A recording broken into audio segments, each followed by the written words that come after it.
shelter. Looking back over my right shoulder, I saw him, 10 paces off. He must have entered the court with me. He was coming straight on, neither slowly nor swiftly, but straight on to me. Now, for the first time since our eyes met across the church, they met now together, knew retreating backward, down the road, I faced him. I met his name like footprints on the ruby ground. His eyes were like I should never have. Teenage was alone. I retreating, he advanced. Perfect silence. I grasped and felt the shadow of the arc close.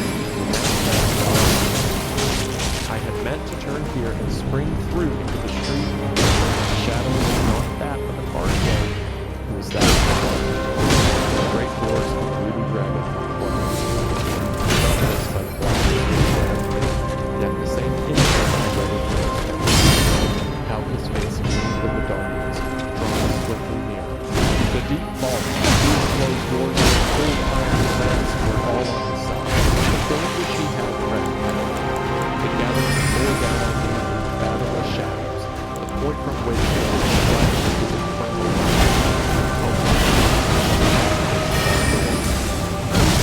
So while our character thought he was out there in the golden plane was rolling himself, and as he tried to make his way back to the light, he was from the gate to the floor of the car,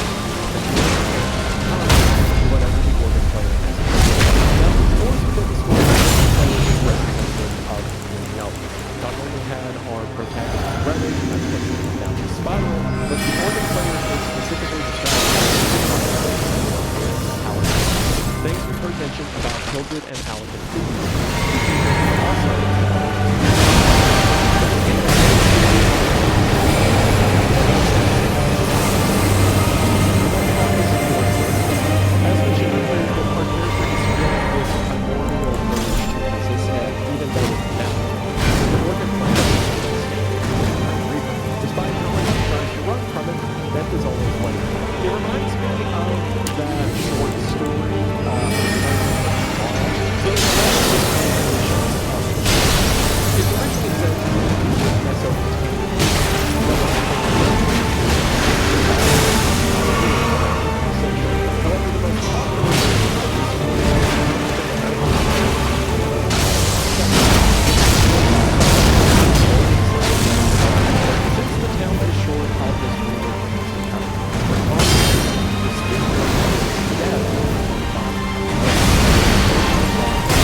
The servant was always meant to die, Samara, but he wouldn't have been there had he not tried to run from the inevitable.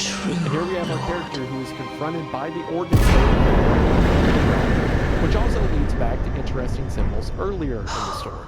Right before our character begins to mock the notion of setting in church, while he is looking at the church longingly, he says this: the clear-cut, reasonable face of Monsieur C, his collected manners and easy, graceful gestures, were they not just a little discouraging to the notion of a gruesome mystery? I glanced above his head and almost laughed. That flyaway lady supporting one corner of the pulpit canopy, which looked like a fringed damask tablecloth in a high wind,